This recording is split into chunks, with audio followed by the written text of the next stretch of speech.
Could you please turn around for me? I'm gonna cry. Diluc of Mondstadt. Not interested in idle chit-chat. I can't believe I'm part of such a huge thing. I'm so glad I've been rooting for the Phantom Thieves. Oh, and the name's Nanu. Now go and say thank you. Master Revali saved your life after all. Hello there, it's Manic Pixie Danny and welcome back to Creator Chats. In this podcast series, we invite amazing content creators and artists to share their advice for aspiring content creators, their struggles, and their success stories. If all of that sounds interesting for you, then you better subscribe to this channel and stay tuned for all our episodes.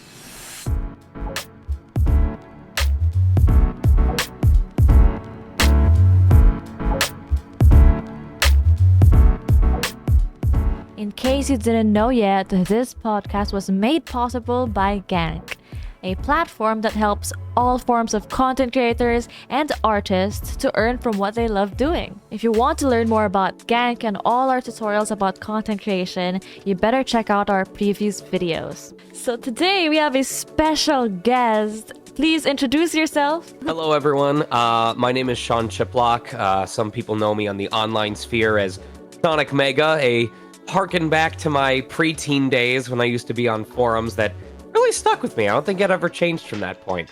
But now, a lot of you know me as a working professional voice actor based out of Los Angeles. I'm incredibly grateful to say that some of the roles I've played include Mishima Yuuki in Persona 5, Subaru Natsuki in Re Zero, Diluc Ragnvindr in Genshin Impact, Revali and Teba in The Legend of Zelda Breath of the Wild, and at least one of those in Tears of the Kingdom as well. It's just a very, very exciting career with a lot of incredible opportunities to meet, you guys, the fans, the supporters, at your local events. And I'm very happy to be here today. Very happy to be doing this in general. Yeah. All right. I actually was so stoked to meet you virtually. I mean, I was also at Conquest, but I knew you'd be super busy, so I didn't get to. A lot of people get really interested in the contrast between the types of characters that I play and when they meet me in person, because I'm most well known for tending to voice characters that are either very sadistic or kind of like have an attitude about them. Or on the other hand, I tend to voice characters that are very almost way too rambunctious, way too high energy. But a lot of people know me that the majority of the time I'm either, if I'm active, I tend to be very, kind, or I'd like to think that I'm acting kind, very, soft-hearted and stuff like that. But when I get tired, I get very low energy, very quiet, very introverted. And so very often I hear they're like, this is so crazy because I had this idea of what you'd be like, and you're not even remotely close to the characters that you voice. And I go, yeah. That's acting for you. Right? Right. So it's kind of like expectations versus reality. Right. So I was super excited to meet you virtually because I'm a huge fan of these video games, of these anime that you've voiced in. So it's such a huge geek moment for me right now, because you said, I promise you that there are artists or independent creators or even podcasters where I'm like, what are you talking about? You're having a fan moment. I'm the one over here being like, I've been following your stuff for years, and you're talking to me so don't worry, the love is mutual. It happens both ways. We're all human beings just having geek outs over here. I think that's the really important part about artistry and communities, is that we're all supposed to be geeking out about each other. I think that, without going on too much of a side tangent, I think that's part of what makes the anime and video game industry today so cool is, at one point it was considered a more professional business where people were expected to do the work, but if you were a fan, you were supposed to kind of keep that on the down low. But you see nowadays that a lot of the people doing casting or direction or in charge of development of these games are the folks who grew up with a massive passion for these games. And I'm seeing it, I'm sure a lot of people are seeing this shift in these industries to a much, I don't want to say it's gotten less professional. By no means is that the case. But there is definitely a lot more organic enthusiasm and passion from all people involved, from the directors to the, sound engineers to the actors. And I think it's so cool that we're getting more and more projects that are not just, collaborative efforts, but also labors of love from everyone involved. I think that's so, so cool. Yeah, I really agree with what you just said. It really comes from a space of passion and love. And what we always talk about here on Gank is that we turn our passions into something that we can earn from. Maybe sometimes some do it as a side hustle, some do it as their full-time career, and you're gonna love working because this is something out of passion. So right. I feel passion that. helps. It doesn't stop it from being stressful at times, but Of course. does help. So I want to ask you our first actual question. So we talked about how you're a voice actor for all these cool video games and anime. Why did you pursue voice acting in the first place? If I'm hard pressed to find a specific single reason that kickstarted it for me, and the reasons have changed over the years.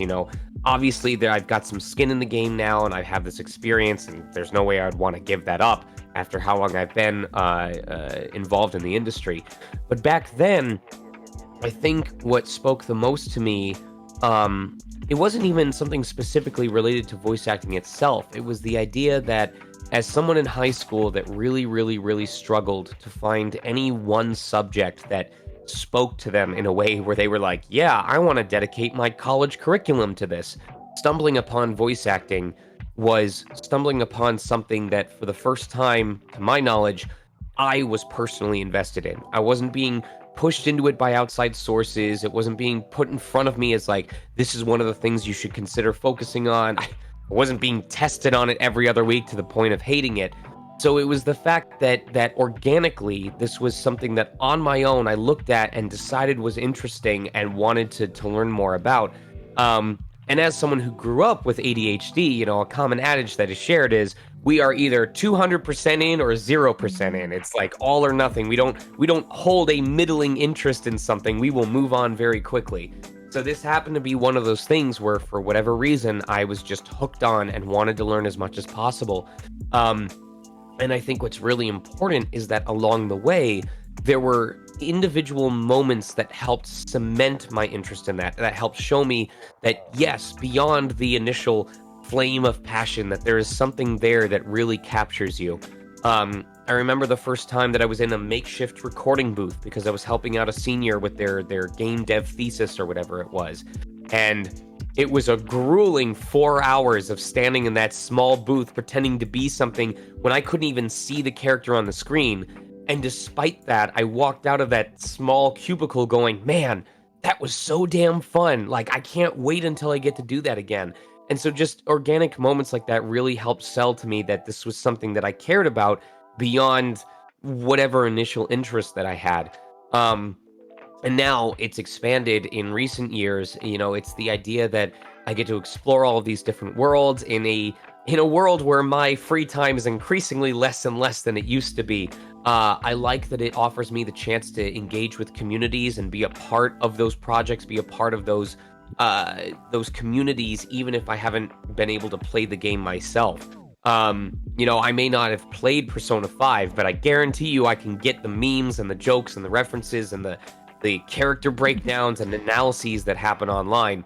And God, the sheer number of jokes and videos I've gotten to watch about Tears of the Kingdom that, I don't know if I would have been as invested if I wasn't also part of the game. So I'm very grateful that I get to take what is my passion and help contribute towards these things. And I'm also grateful that as a result of being involved with these projects, that I'm able to live vicariously through the gamers and the watchers and the streamers and everybody else who more directly participates in that content and shares their own passion in their own way for it. Yeah, that's beautiful.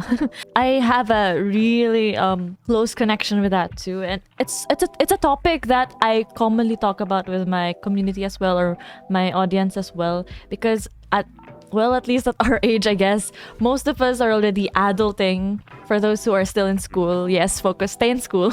Stay in school, kids. But yeah, for those who struggle with like balancing work, life, social life, and even gaming, it feels like there's so much things you have to check off your tick box. But then when you think about it, when you're a content creator and when you're in that level of participation with the community and the art, it feels like you're also in the game. So I love that. It doesn't feel like you lost anything. You're also like a gamer because you're literally role-playing the character. That's amazing. Right. I mean, well, it is still a different experience, you know, outside of voice acting, and even I would say outside of streaming. There are those games that I would like to enjoy on my own time and, you know, not always have to feel like I'm putting on a show or displaying something for someone else. It just so happens that because I like sharing the things that I'm passionate about, there's a lot of games that I'm like, oh, I could play this for myself, but I would love to showcase this to people on stream. And so my game backlog and my stream backlog are like equally long at this point, where it's like, I have a list of like the next 5 games in a row that are going to be on the schedule as we finish others. And it's getting to the point where it's like you gotta finish your appetizer before you can move on to the main course. You know, I'm ordering 6 different plates of food from the gaming restaurant and they're all being delivered. And I'm taking like small bites out of each and staring at the rest going, how the hell am I going to finish all this? So I felt that. Our gaming backlog is so bad. Comment your gaming backlog. Anyways, speaking of, since we talked about some of the characters and the video games and the stuff you're part of, do you have like one favorite? Is it possible for you to choose? Which one's your favorite? Like my favorite performance or game or other role that I've done? Yes. So what I tell people a lot is, you know, talking or going back to that little mention of how sometimes it can be stressful. I try to be realistic about, you know, the expectations of the job and the demands and the competitiveness that can happen in the industry sometimes.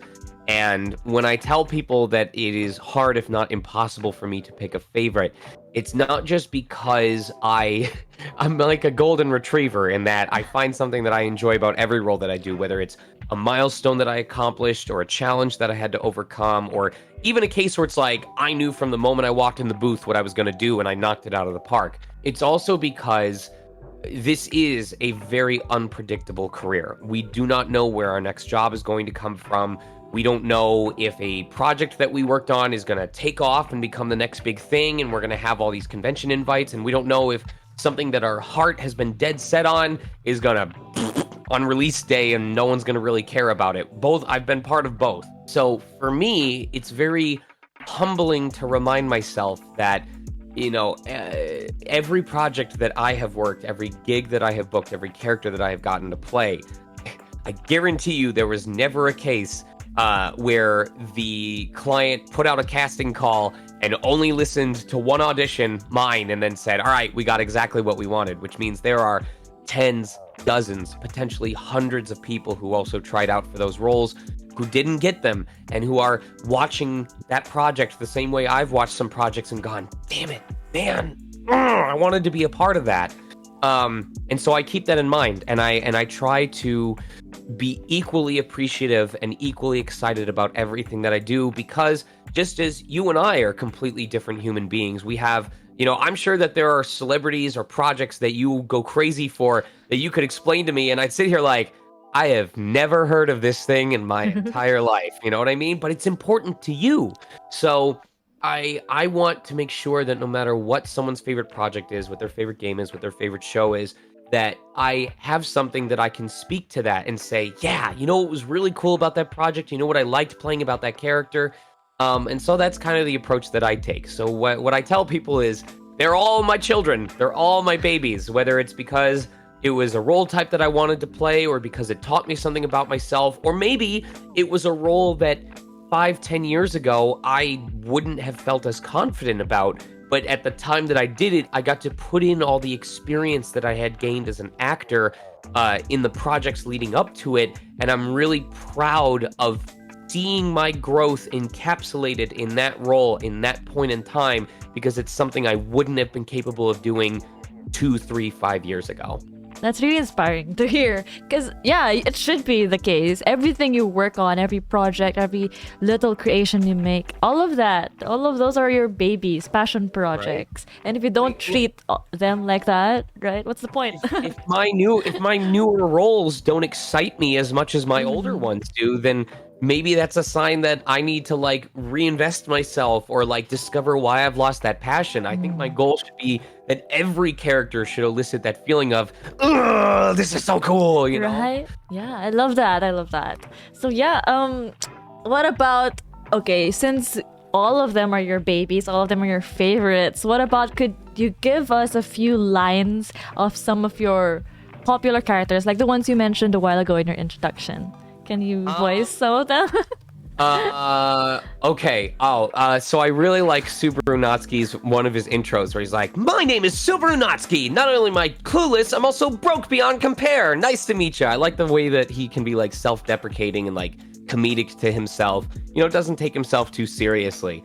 But it also kind of gives us a window of insight into what he thinks of himself. You know, because a lot of people use comedy or humor as like a mask to protect themselves from emotional vulnerability. So yeah, haha, it's funny, but it also kind of foreshadows some of the more serious things that we're going to have later on.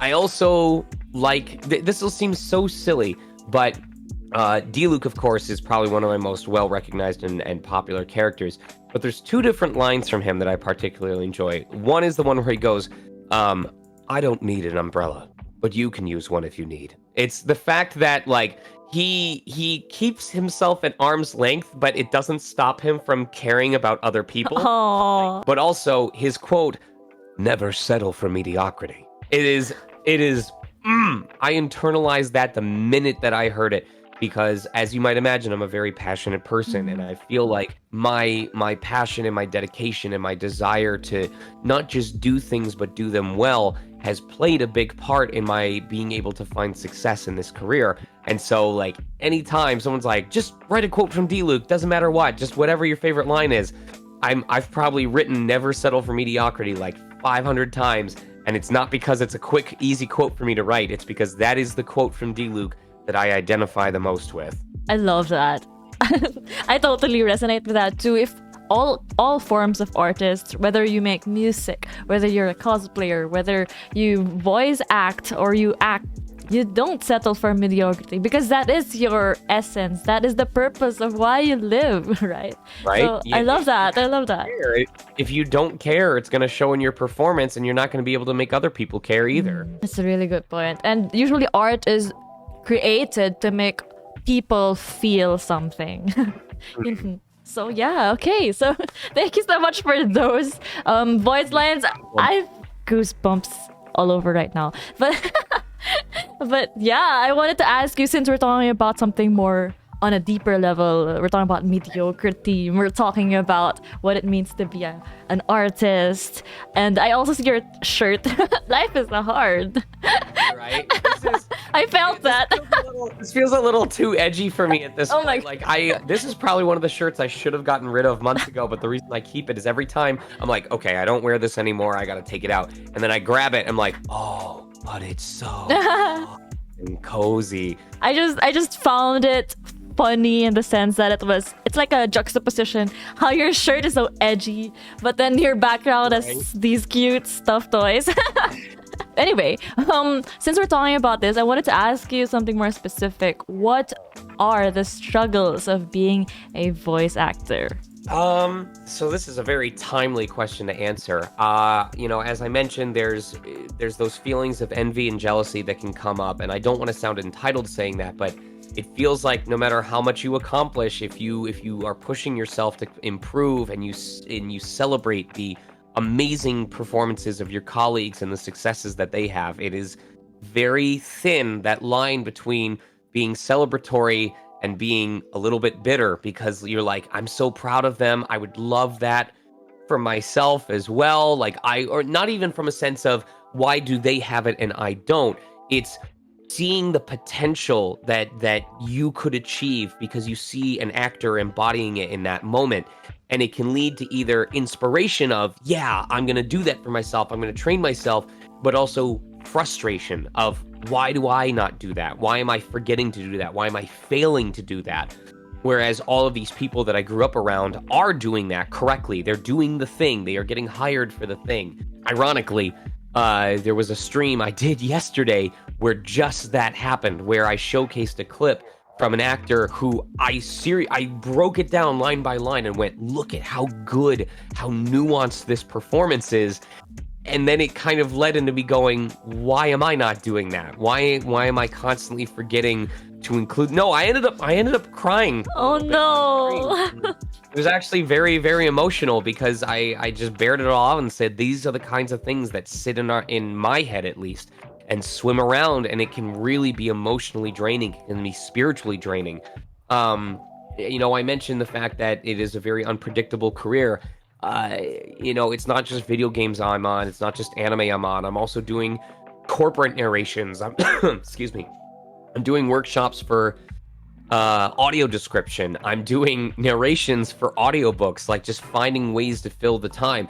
I'm doing freelance projects. And so at the same time that it can be invigorating because it's never the same thing twice, it can be exciting to wake up and go, what am I going to be working on this week? What opportunities am I going to be able to audition for? There's also no sense of stability because there are days where I am up at 8 o'clock in the morning and I am going to bed at 2 o'clock the following morning in the evening, 2 a.m. basically, because I have to record and then audition and then stream and then do freelance work and then oops, this client needs a revision, and then oops, this client has a rush job that they're wondering if I can take care of it now, or maybe they don't need me to take care of it now, but it's best if I take care of it now because I know that there's these auditions that I have to do tomorrow, and if I put this off, then I'm doing if this is starting to sound overwhelming, this is how it is for me every single day. And I have had people say, they're like, where do you find the energy for this? And I laugh, and then I half seriously reply, I have to make the energy for it because otherwise it's not going to get done. And the risk of burnout is real. I don't even know if the routine that I have would be considered healthy. I know that I'm able to engage with it because I'm used to it. I know that I feel compelled to do it because it has made things possible for me that are extremely rare for our generation. Not saying this to brag, but my wife and I just celebrated about a year and a half of owning a house in California. That is unheard of among our generation. We have people worrying if they're ever going to be able to leave the job that they're currently in because they need it just to get the bills paid. And I'm over here being like, oh, how inconvenient it is that we need to spend a couple $100s to fix our AC, our whole house AC that, can keep every room at a constant temperature. So trying to be successful in my career, to maintain the things that I have had access to because of my existing success in my career, and trying to be my own biggest supporter in an industry where it can be really easy to feel like you're falling behind, or that you're not keeping pace with your colleagues, or that you are doing it wrong because we don't get feedback on our auditions. All of that very quickly can pile up and take it out of you. And there's a lot of times where I tell people the reason why passion is so important is because in my darkest days, in my darkest weeks, where I have in that moment, no motivation and no confidence in myself and no trust that I know what I'm doing and how I'm going to have a career in 1 to 2 to 5 years from now, it is the passion that at times forces me to get up and keep trying anyway, because it's almost like Stockholm Syndrome. I can't not do it. I will say I'm fed up. I'll be like the Room, like Tommy Wiseau. I'm fed up with this world, I don't want to deal with it anymore. And then something will come in and I'll go, but I know what I want to do for this character. I know how they sound to me, and I can make a choice on this one at least. And the cycle starts again. I promise I'm almost done with this answer, but the last part I want to add is there are so many times where I will tell someone I'm talking to, hey, I'm just going to go take care of this one audition because at least I know what I want to do for this, and it's due today and I got to take care of it. And I go in to record it, and this always freaking happens, but I'll be standing in my booth and I'll look at the next email and I'll go, you know what? I think I have an idea for this one too. And then the next one, I'm like, well, this isn't that long. So it's just like 4 lines. So I'll just put something out there. And before I know it, I've been in that booth for 2 hours and I've done all 5 of the auditions in my inbox instead of just the one. And my hope is that doesn't change. I'm afraid of the day where I say, I'm just going to do this one, and I go in and I record the one, and then actually say, all right, I'm done. I'm not interested in any of the others. Because that is when I feel like I will start to stagnate and lose the passion that I have for this career. That's a really good point. When you talk about any form of artistic careers, it feels like there's some kind of erratic nature to what to expect. You don't know what to expect. And there are times that you get a lot of good projects. There are times that you get projects that you really enjoy, and then there are times that it's just, okay, but I know what to do with this. And you make something of it. Regardless what field, I think a lot of people in our audience would be able to relate to what you're sharing in a different context, of course, but then it's really nice for you to be open and like vulnerable with us, talking about something as important as this, because in, I don't know, a third person point of view, someone who isn't a full-time content creator or artist like us, maybe, I think they think all of this is glamorous. It can look kind of glamorous or celebrity-like. Or 360 you see us posting about there's 50, 100 rejections just sitting in a pile. I know for a fact that part of why June was such a rough month for me was because there were at least a dozen auditions I did where I was like, yeah, this was the upper crust of my ability, and I know there were literal characters that I auditioned for that I looked at the specs and I said, I genuinely don't think there is anyone that applies to this character more than I do, because I have lived what they are describing here. I understand what they are doing, and I didn't book them. So imagine how that feels when you feel so strongly that you are a one-to-one match for a character in their mannerisms, their attitude, the situation that they're being put in, and you're like, this is the most organic choice that they could make, and you can't book that. And then you're like, am I real? Are my emotions real? Do I even understand who I am? And it can really eat at you. So there's a lot of existential crisis moments as an artist, aren't there? So yeah, like, given this reality, do you have some sort of advice for aspiring voice actors or artists out there? You have to know what's important to you. You have to understand your work ethic so you can use it to the best of your ability. You have to be willing to love yourself and be willing to make the choices that you need to make to care for yourself, even if those choices end up being something akin to, hey, you know what I'm doing right now? I'm not enjoying it as much as I used to, or maybe my heart isn't in it anymore. Maybe I found something along the way that I don't think I would turn to streaming as a replacement for VO, but I would definitely say if VO were to ever stop being a thing, like let's say AI wins the battle and we all get replaced, I do think streaming would become the next thing that I gravitate towards. So it's important to have other interests besides the main one that you care about, because you never know what you're going to discover along the way.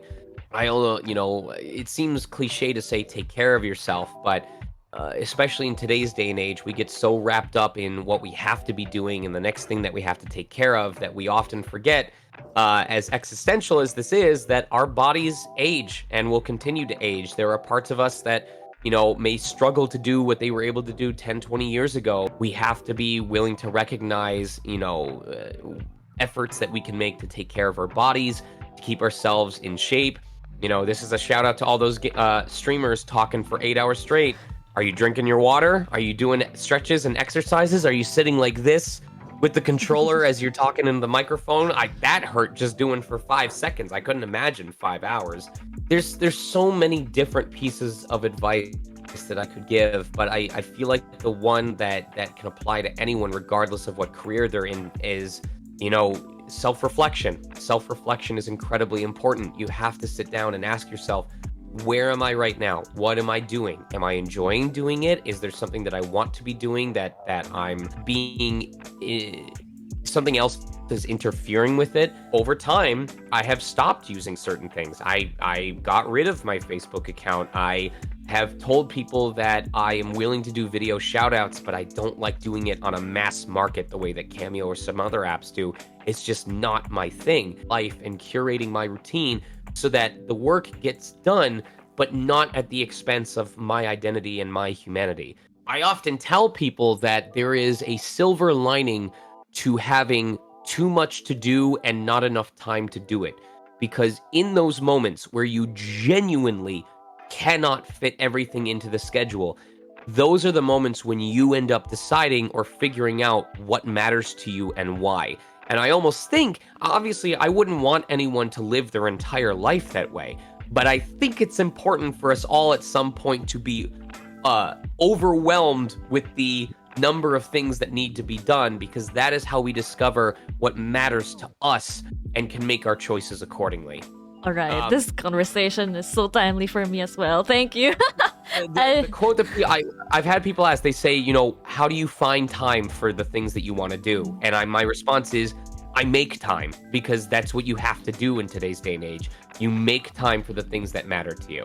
All right. I also appreciate, by the way, what you said about having backup interests or being passionate about different things. So, like you talk about how streaming could also be a possibility. It's not that you love voice acting any less, but you just have this affinity for many things. And Right.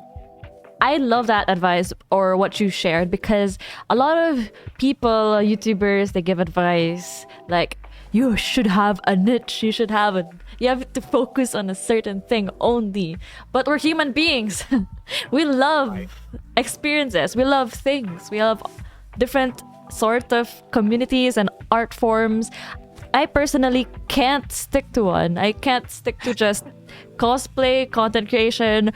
I even make music. It's so conflicting at the same time. But when you mention that you need to make time, you get so overwhelmed, yes, but when you're put in that overwhelming state, you realize your priorities, you realize which you really love at the end of the day.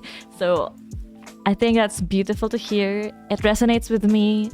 Thank you for that. And I hope it also helps our viewers over here hearing what you said. Thank you so much. All right. So what convinced you to share your story with us here on Gank? Well, you asked. That's the main thing. You laugh, but often, whether it's an interview or whether it's, a raise at work or something like that, you'd be surprised how often people will say yes if all you do is just ask, so I'm glad that you made the effort.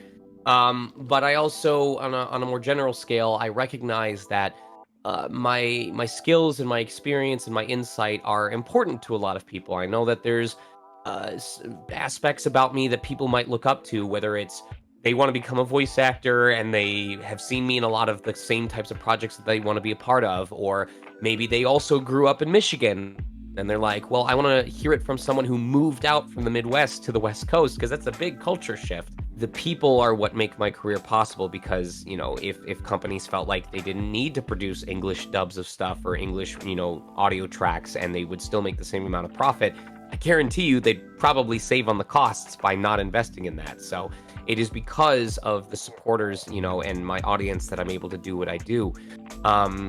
But also, I'm trying to not to lose my train of thought. But for Gank specifically, I'm appreciative of the opportunity that I had, thanks to Gank in particular. I know that we first met around the time that I went to the Philippines, and I, as I've told people on stream already, I was concerned because for weeks and weeks and weeks, I was aware that PayPal didn't work in the Philippines, that, there wasn't a way of taking digital payments in the Philippines. And I'm like, okay, great. But that doesn't cut it. Maybe 20 years ago, if we'd gone to a convention and be like, sorry guys, I can only take cash payments. Like, all right, more people are used to that. But come on, man, this is a digital age. Everyone has some form of digital currency. They don't want to walk around with money in their wallets, with how many people are in need of cash and, like to haggle or like try to like get you to make a donation. A lot of people just don't want to deal with that. That's part of why I just keep my cards in my wallet, is because I can genuinely say I don't have cash on me. I'm sorry. So I appreciate that Gank reached out to me and said, hey, we have an option that will make it possible for you to take those payments. And so it's, it's the least I can do to offer to give back and say, here's an example of where working together as a team allowed both sides to benefit, and a lot of great things can happen when passionate people come together to solve each other's problems, Yeah, that's a really good point. One of the main goals and missions why Gank exists is it's that we want to help these aspiring artists, whether small or those who are already veterans. We want to make it easier. We want to give them a reason to keep doing what they love, because we humans, we should be doing what we love doing. And yeah, the AIs can do the dirty work. We can do the art. Let us do the art and make the AI do the boring stuff. I mean, I'll do the boring stuff. Just pay me a lot. That's all. Yeah, good point. That too. But yeah, so since we're talking about Gank now, and you shared your thoughts about the platform, do you have special plans or content to release on Gank?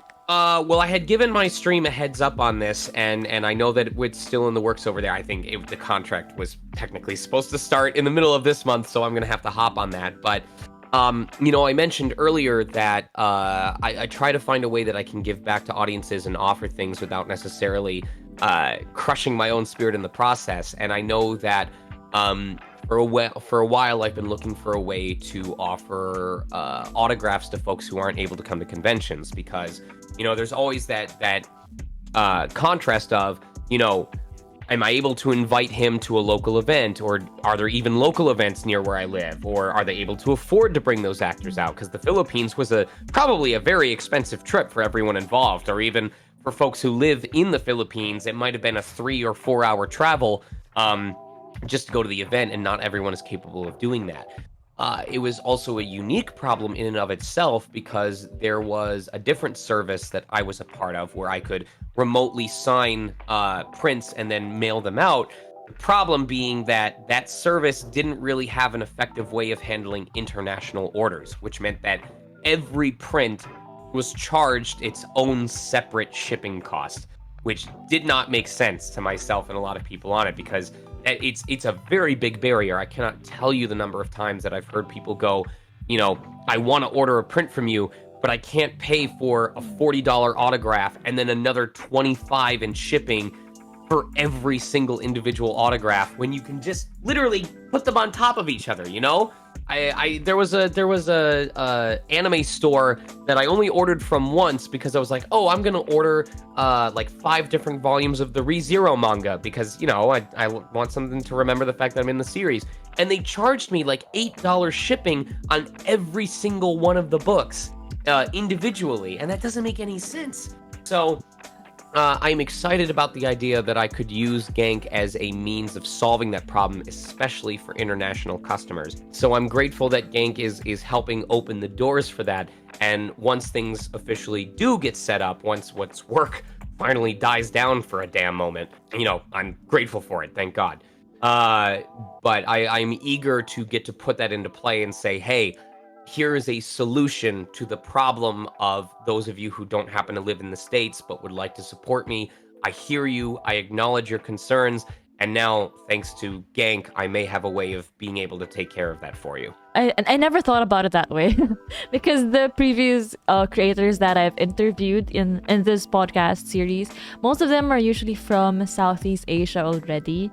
So in our point of view, we're really happy and grateful that, finally a platform is allowing us to use localized payment methods or language options. There's so much more features that are not available in the existing platform, so it's so cool. Also, I am already hoping there's chances to expand that. Without going into too much detail, I know that there was a recent convention that I reached out to the team and said, hey, do you guys currently accept this currency or from this country? If not, do you think you might be able to add it to the system? And I believe at the time the answer was, the lead time would not allow us to have it done on time, but we will look into it. But as you can see, like, it's already an example of, clearly there's an attachment to this platform. There's interest in using it for even more of the original purpose that interested me in the first place. So it is my hope that Gank is able to expand as well, because now that I see it as a solution to the international problem, I would love to be able to use it as a go-to to be like, hey, doesn't matter if you're in the UK, doesn't matter if you're in the Philippines, doesn't matter if you're in Saudi Arabia, doesn't matter if you're in South America, wherever I happen to go, I have a means for you to be able to come up and support. There's no risk of you missing out because you weren't able to pay like in direct cash or something like that. So I'm very grateful to Gank for that, and I'm hoping that as the relationship continues, that eventually it'll be almost a catch-all in a way, where it's like, listen, if I'm not in the States, I still got you covered, So I look forward to that, and I look forward to seeing what the future might bring. All right, that's amazing. Well, since he's already talking about some of his plans on Gank, I hope you guys look forward to his Gank. Follow him over there. I'm sure it's going to be super exciting to wait for his releases. But speaking of that, do you have upcoming voice acting projects that we should look out for? So, the nature of the business, and again, part of the stress is there's often a lot of things that we're excited to talk about that we can't yet because of the contracts that we sign. Basically anything that I'm allowed to talk about, it immediately goes on my Twitter, or I excitedly bring it up on my Twitch. So my honest answer to that is to suggest that people follow my Twitter, which is VA Sonic Mega, or my Twitch, which is just Sonic Mega without the VA.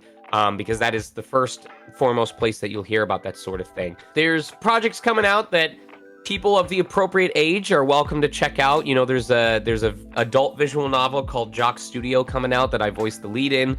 I'm warning now, it is a content warning for sure. It is an adult visual novel game, but it's made by a team that cares so much about the work that they put out, and it's not just, half-baked art and crappy performances compiled together.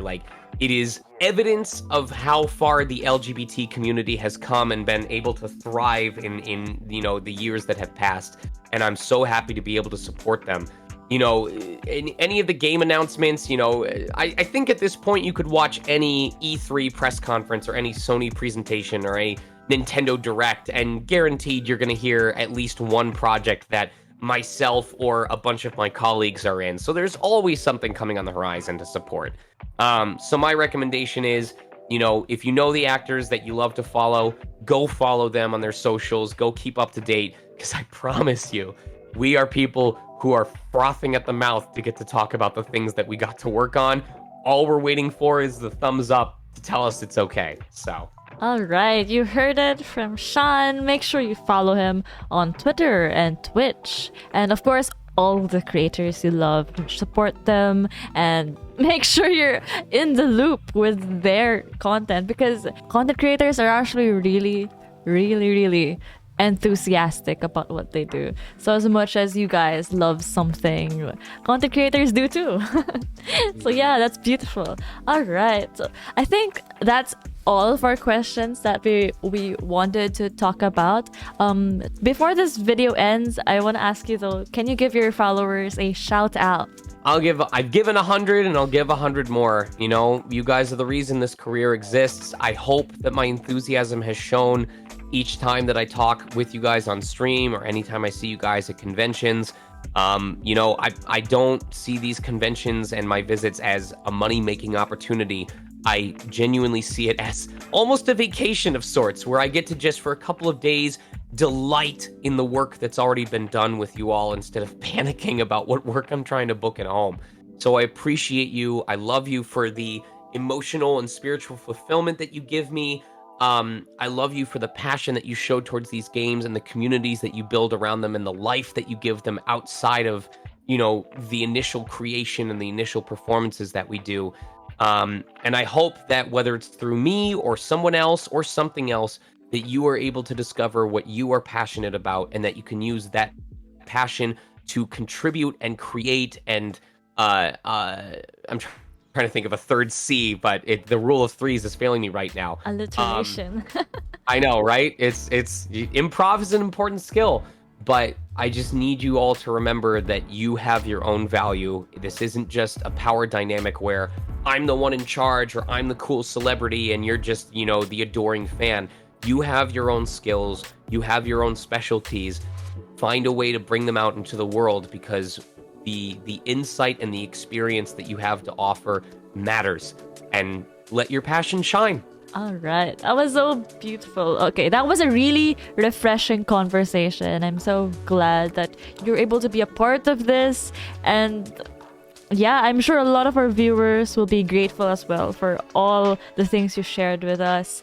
I hope you guys learned something new today, and follow Sean on Gank to stay tuned for his upcoming projects. So yeah, make sure you like and subscribe to this channel to stay tuned for more inspiring chats with other successful creators and artists, because I'm sure you will be inspired as much as I get inspired every single time I speak with a new artist. So yeah, thank you so much, Sean Chiplock, again. Very much. Yes, I hope to see you around next time, in person this time.